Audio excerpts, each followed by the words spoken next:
David Glen Lewis disappeared during Super Bowl weekend in 1993. At first, it looked like a strange missing person case in Amarillo, Texas. A husband was gone. His car was found. Important things were left behind. But the real mystery had already moved more than 1,600 miles away. Near Moxee, Washington, an unidentified man had been struck and killed on State Route 24. He carried no identification, and nobody knew his name. For 11 years, Texas had a missing lawyer, and Washington had an unnamed dead man.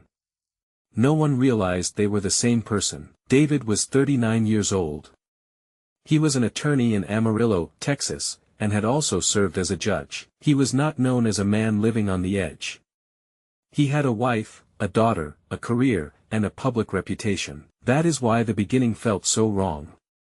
David did not vanish after announcing a trip, packing luggage, or saying goodbye. Instead, the first clues suggested interruption. It looked like someone had expected to continue ordinary life, then suddenly did not. The weekend began normally. David's wife, Karen, left Amarillo with their daughter for a shopping trip to Dallas. David stayed behind at home. It was Super Bowl weekend, and the house later suggested he had planned to watch or record the game. When Karen returned on January 31st, David was not there. At first, she thought he might be watching the game with friends. That explanation was ordinary enough to delay panic. But as hours passed, the scene inside the house became harder to ignore. The VCR was still recording the football game. David's wedding ring and watch were left on the kitchen counter. Those details did not look like a man starting a new life. They looked like a man who planned to come back. On February 1st, Karen reported David missing. Amarillo police began looking for a man whose disappearance already had contradictions. The next major clue was his vehicle. David's red Ford Explorer was found near the Potter County Courts building in Amarillo. That location was strange, but the items inside were even stranger. His keys were hidden under a floor mat. His checkbook, credit cards, and driver's license were also still in the vehicle. These were not small forgotten items. They were the basic tools a person usually needs to travel, rent a room, buy food, or prove his identity. If David had left voluntarily, why leave those things behind?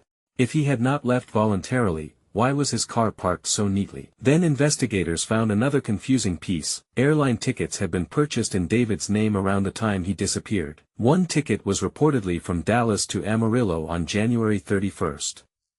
Another was from Los Angeles to Dallas on February 1st. At first, the tickets seemed to suggest movement.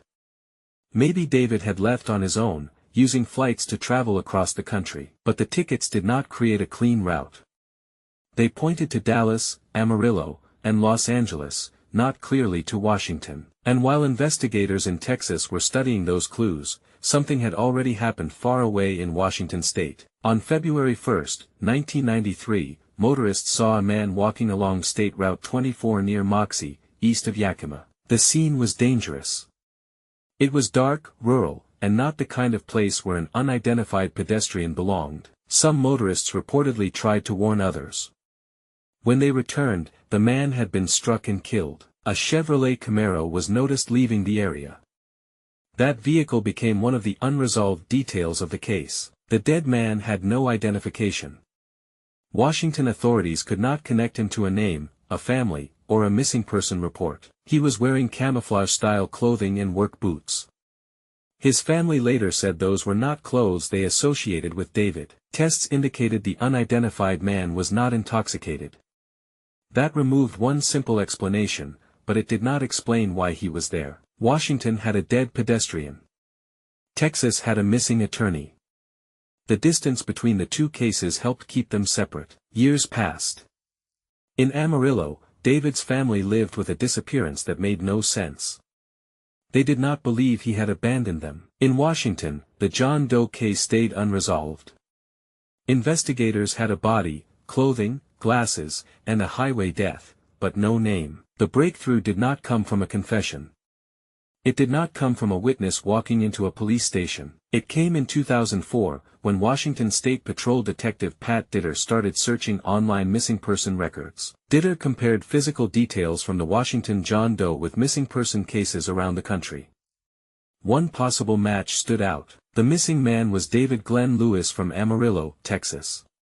His case had been sitting in another state for 11 years. One detail was especially important: David wore distinctive glasses in his missing person photograph.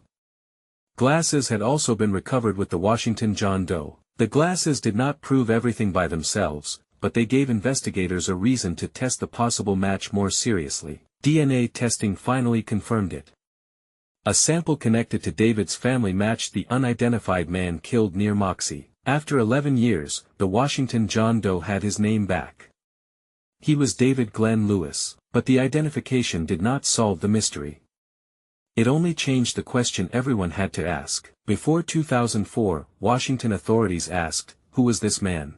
After the DNA match, the question became much stranger. How did an Amarillo attorney end up walking on a highway near Moxee, Washington, more than 1,600 miles from home? One theory is voluntary disappearance. The airline ticket seemed to support that idea at first. Maybe David left Texas on purpose. Maybe he wanted to move through airports and separate himself from his old life, but that theory struggles with the belongings.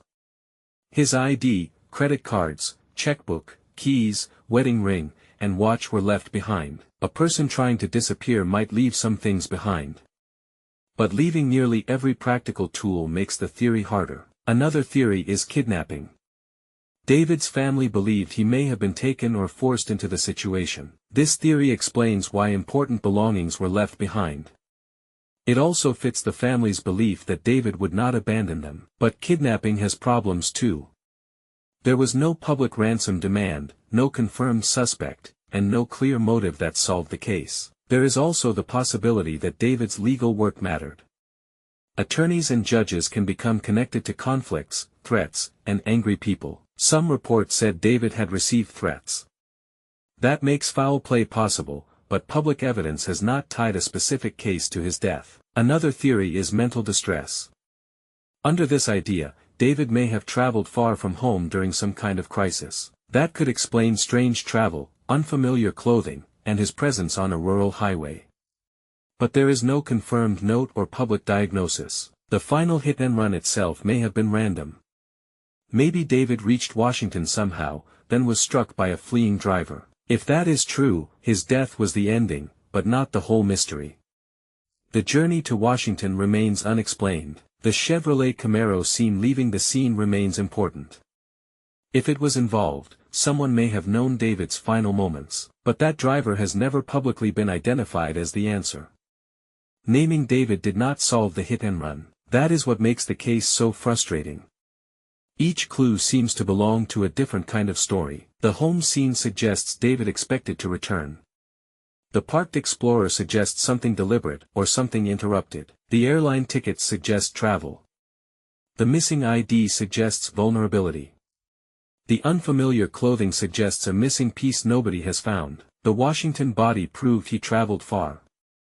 But it did not reveal who helped him, forced him, followed him, or struck him. In many cases, finding the body brings closure.